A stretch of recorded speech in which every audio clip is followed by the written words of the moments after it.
Mesdames, Messieurs, aujourd'hui, dans notre programme Littérature dans le monde, nous avons la chance d'avoir la présence via Skype du professeur de littérature latino-américaine Daniel Salas, qui se trouve actuellement en Jordanie. Bonsoir, professeur. Nous vous remercions d'être ici avec nous ce soir et nous aimerions que vous répondiez quelques questions sur le réalisme magique en Amérique latine.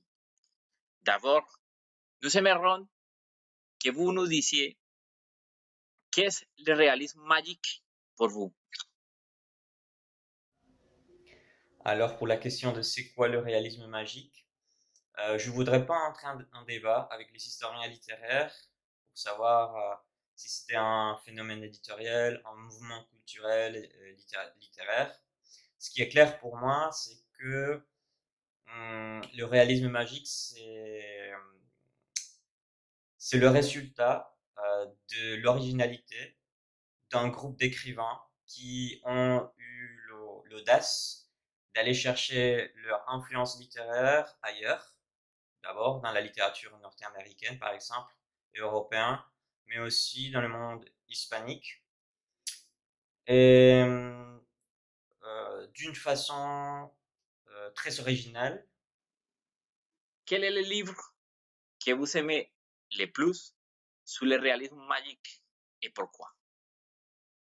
Euh, et pour moi, le grand auteur qui reste, les grands noms, euh, c'est Cortázar, García Márquez, Carlos Fuentes et le péruvien Vargas Llosa. Alors, entre ces grands auteurs qui ont de notables différences, mon coup de cœur serait un conte de Cortázar qui s'appelle La continuidad de los parques. Personnellement, je trouve que c'est un exemple parfait de ce qui était peut-être après considéré comme réalisme magique. Dans une page, l'auteur construit un monde euh, qui attrape le lecteur et dans une page, dans la dernière phrase, euh, il met l'auteur dans une autre dimension spatiale et temporelle. Euh, je pense que c'est très recommandable et très court. Et personnellement, ces contes m'a marqué et a fait que je m'intéresse à la littérature en général et surtout à la littérature latino-américaine. Que pensez-vous du boom latino-américain causé pour la littérature du réalisme magique et quelle sera votre critique? Je pense que c'est important aussi de se rappeler que ces booms, ainsi appelés, ces phénomènes finalement éditoriels aussi par la suite, c'est à la fin, c'est un mouvement, c'est un groupe d'amis euh, qui ont eu des contacts dans le monde éditorial, qui ont partagé des idées, mais je pense que dans la même époque, en même temps, il y avait beaucoup d'écrivains qu'on considère aujourd'hui secondaires, mais qui avaient, je pense, autant de talents et autant de choses à dire. Je pense notamment à Cuba, Virgilio Piñera et José Lezama Lima, qui sont des auteurs très reconnus, mais pas au même niveau. Et je pense qu'il faudrait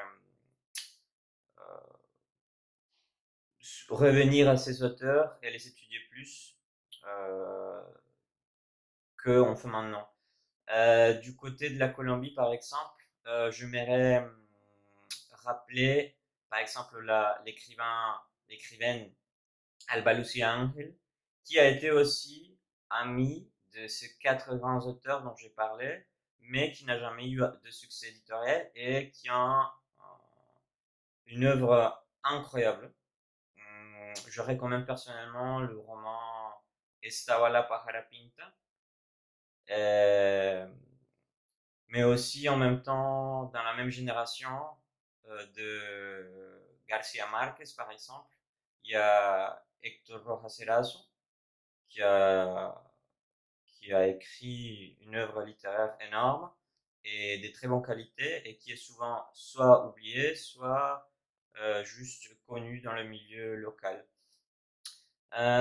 Finalement, j'aimerais aussi parler de Marvel Moreno, qui a été aussi proche au cercle ou au cercle d'amis de ces auteurs, mais qui n'a jamais été même publié.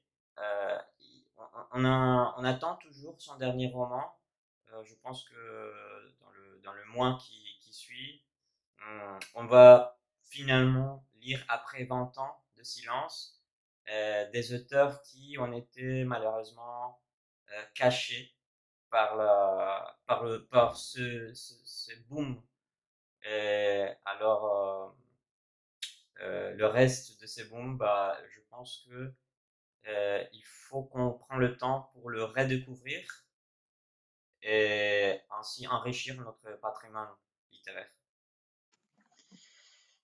Nous vous remercions encore, professeur, pour votre disponibilité et espérons vous avoir bientôt en personne dans notre programme Littérature dans le monde.